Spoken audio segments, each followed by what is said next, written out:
خطاب فرما رہے تھے فضیلت الشیخ عبد الوکیل ناصر صاحب حفظہ اللہ تعالی، آپ لوگوں نے شان صدیق اکبر رضی اللہ تعالی عنہ اور عظمت صحابہ پہ بہت اچھے انداز میں گفتگو سنی ہے، اور انشاءاللہ العزیز ہمارے مہمان خصوصی الشیخ مفتی محمد رفیق سلفی حفظہ اللہ تعالی تشریف لا چکے ہیں۔ میں انہیں دعوت دوں گا کہ وہ تشریف لائے اور ہمارے طلباء کو نصیحت کرے۔ الشیخ مفتی محمد رفیق سلفی حفظہ اللہ تعالی۔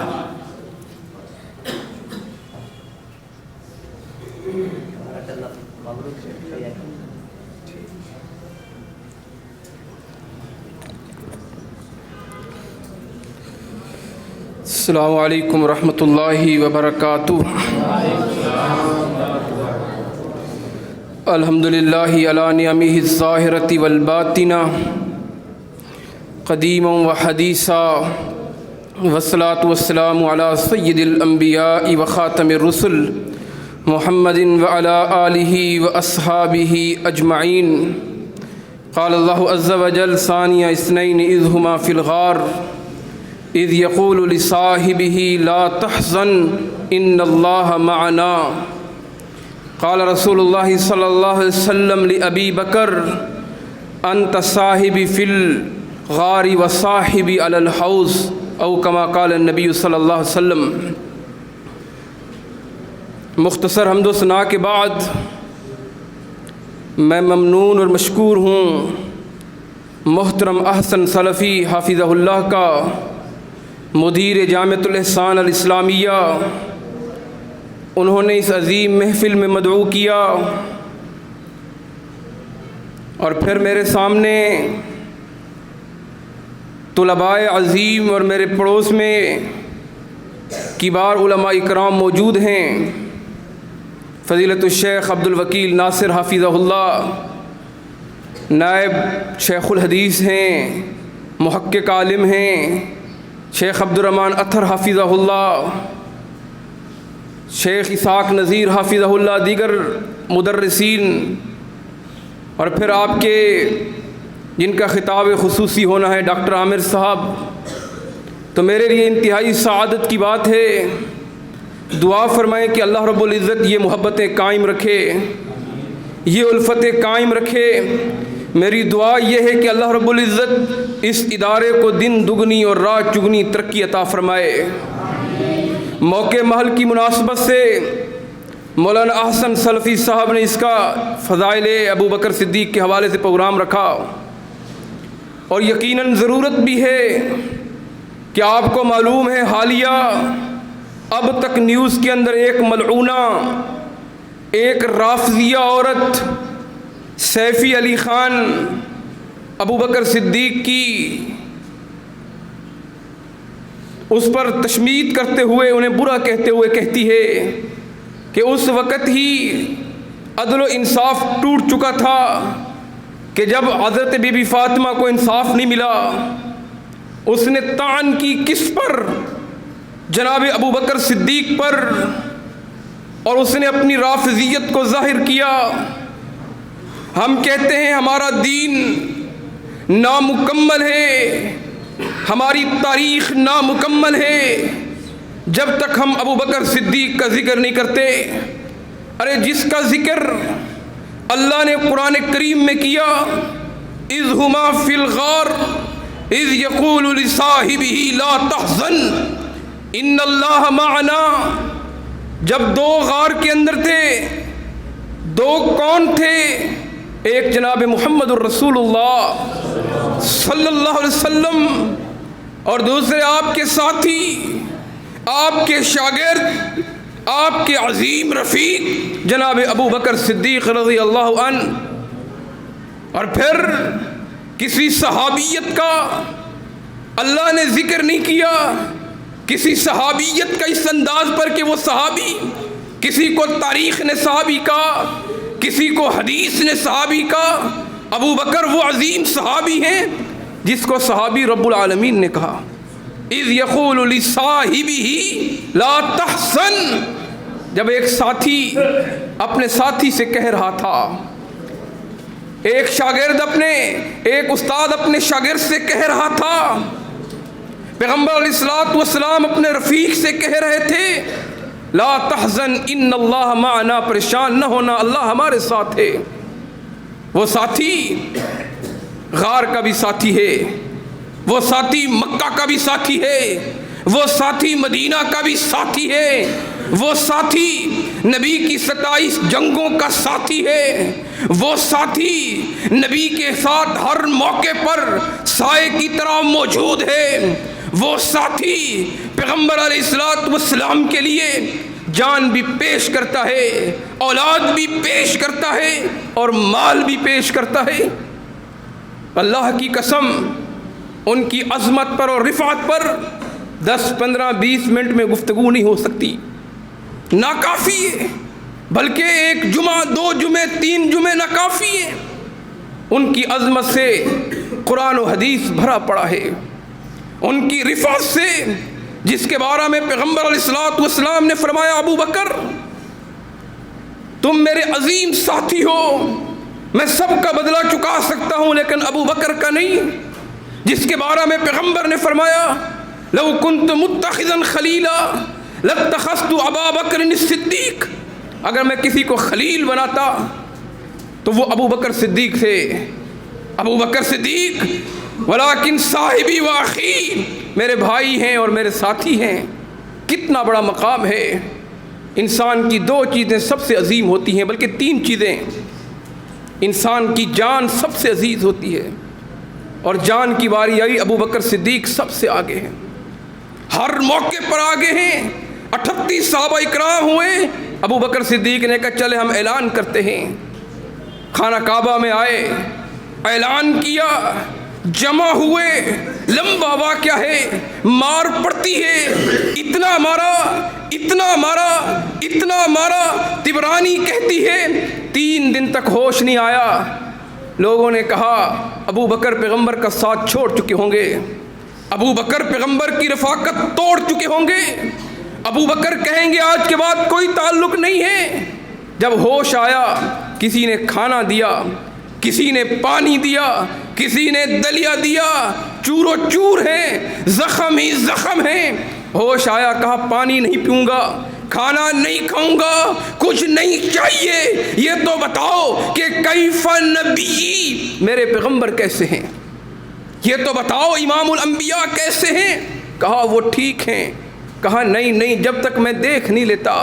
2 خواتین ہیں، ایک مرد ہے، انہیں لاتے ہیں، ان کے کندھوں پہ سوار ہو کے آتے ہیں، امام الانبیاء کا دروازہ بجتا ہے۔ کہا من دق الباب، دروازہ کس نے بجایا؟ جواب ملتا ہے ابو بکر۔ اللہ کے رسول باہر آتے ہیں، زخموں سے چور چور ہیں، اور کیا کہتے ہیں ابو بکر؟ پیغمبر آپ کو دیکھ لیا، کل مصیبت بعدک جلل، آپ کو دیکھ کر سارے دکھ بھلا چکا ہوں، ساری تکلیفیں بھلا چکا ہوں۔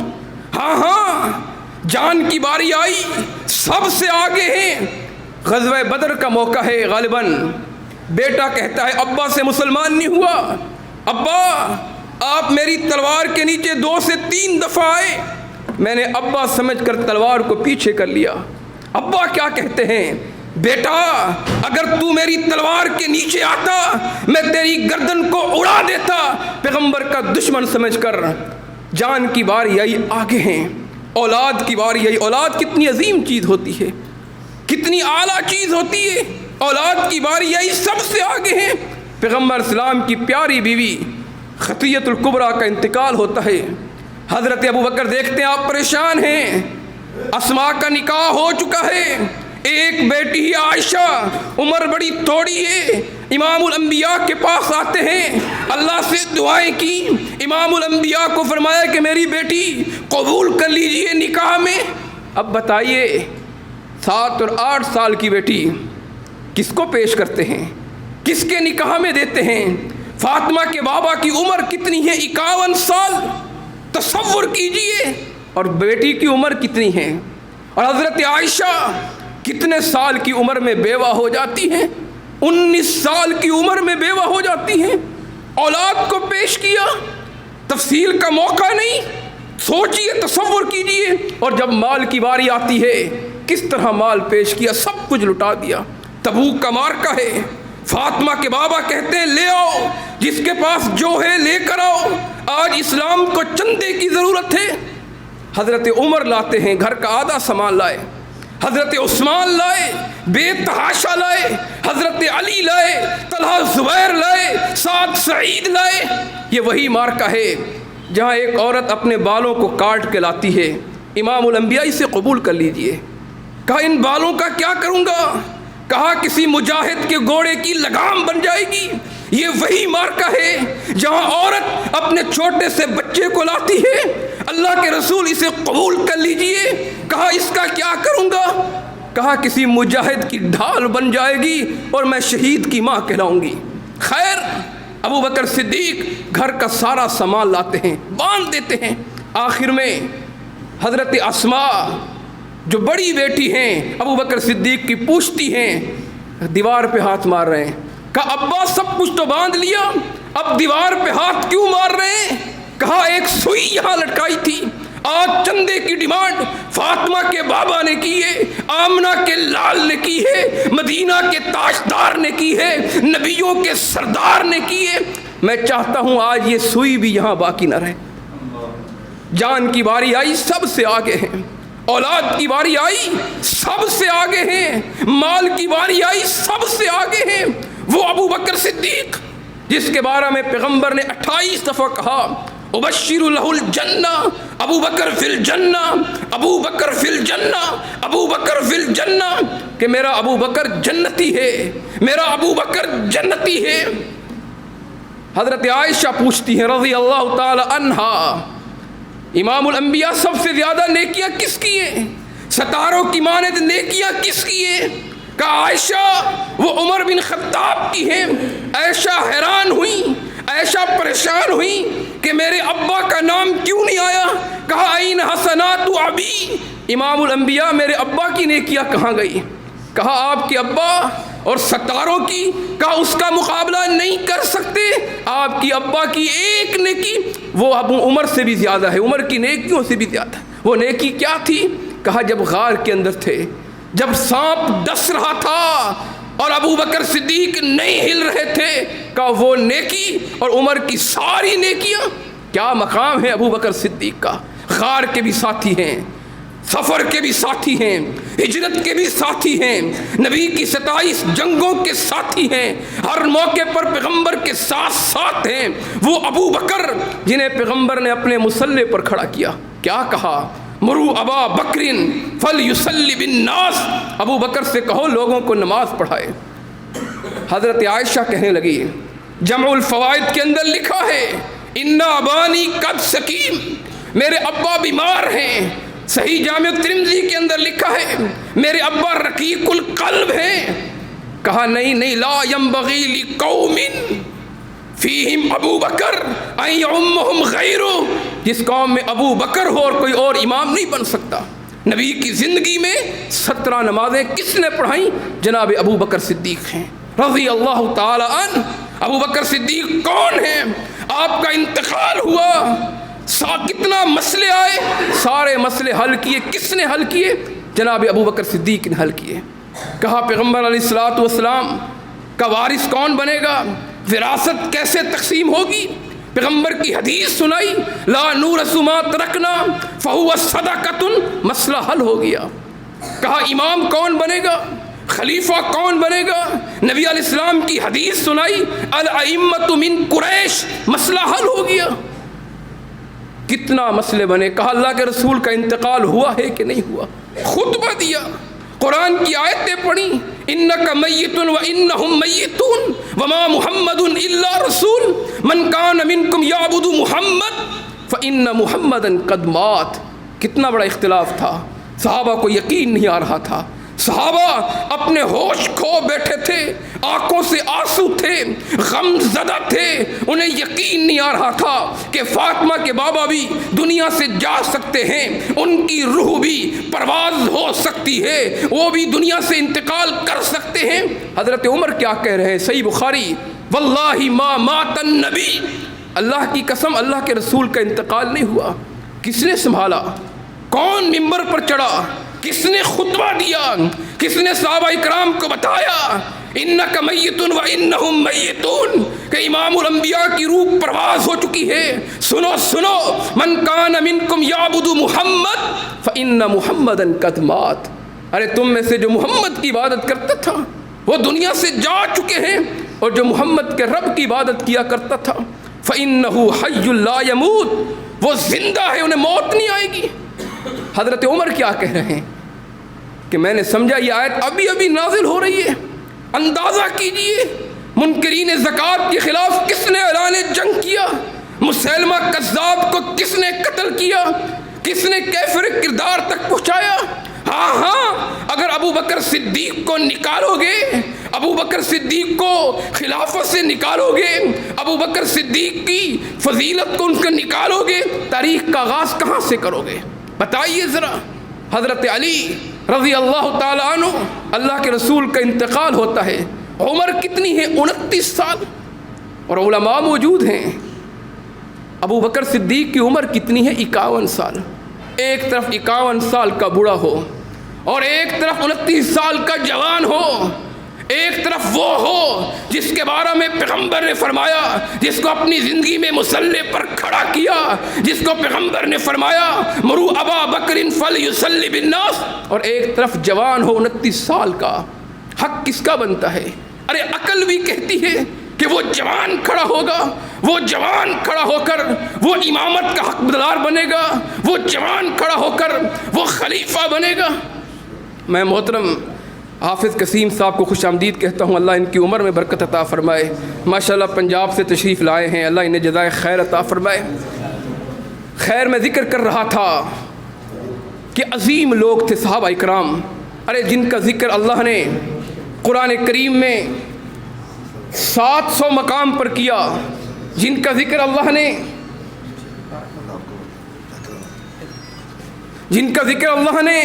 700 مرتبہ کیا۔ انبیاء کی باری آئی، موسیٰ علیہ السلام کا ذکر 42 دفعہ ہے، ابراہیم خلیل اللہ کا ذکر 36 دفعہ ہے، عیسیٰ روح اللہ کا ذکر 26 دفعہ ہے، دیگر انبیاء کا ذکر تقریباً 1300 جگہ پر ہے۔ پورے قرآن کریم میں توحید کا ذکر 2200 جگہ پر ہے۔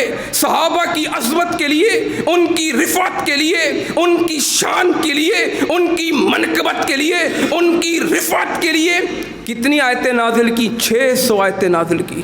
کہیں اصحاب بدر کا ذکر، کہیں اصحاب احد کا ذکر، کہیں اصحاب خندق کا ذکر، کہیں عشرہ مبشرہ کا ذکر، کہیں مہاجرین کا ذکر، کہیں انصاریوں کا ذکر، اور نام لے لے کے کہا فلاں صحابی جنتی ہے، فلاں صحابی جنتی ہے۔ یہ ملعون اگر نبی کے صحابہ کی گستاخی کی جرت کریں گے، میرا جوان کھڑا ہوگا، میرا طالب علم کھڑا ہوگا، میرا عالم کھڑا ہوگا، میرا محقق کھڑا ہوگا، ہر مسلمان کھڑا ہوگا، اور ہم انشاءاللہ ان کا قلعہ کما کریں گے، ہم انشاءاللہ ان کو روکیں گے۔ یہ جرت نہیں ہونے دیں گے، ہونے دیں گے انشاءاللہ، یہ جرت نہیں ہونے دیں گے۔ اور میں خراج تحسین پیش کرتا ہوں اپنے بھائی، اپنے شیخ مدیر جامعہ احسان مولانا احسن سلفی صاحب کو کہ عظیم موضوع کا انتخاب کیا۔ اللہ کی قسم یہ عظیم ہستیاں ہیں جن کے بغیر ہمارا ایمان ناقص ہے، جن کے بغیر ہم مومن پکے نہیں بن سکتے، ہمارا ایمان نامکمل ہے۔ بلکہ ابو بکر صدیق پر طعن کرنے والے کو منافق کہا گیا، ابو بکر صدیق پر طعن کرنے والے کو اس کے ایمان پہ شک کیا گیا۔ بلکہ یہاں تک محمد ابن جعفر کہتے ہیں کہ جس نے ابو بکر صدیق کے بارے میں کچھ گفتگو کی اس کے دل میں منافقت ہے۔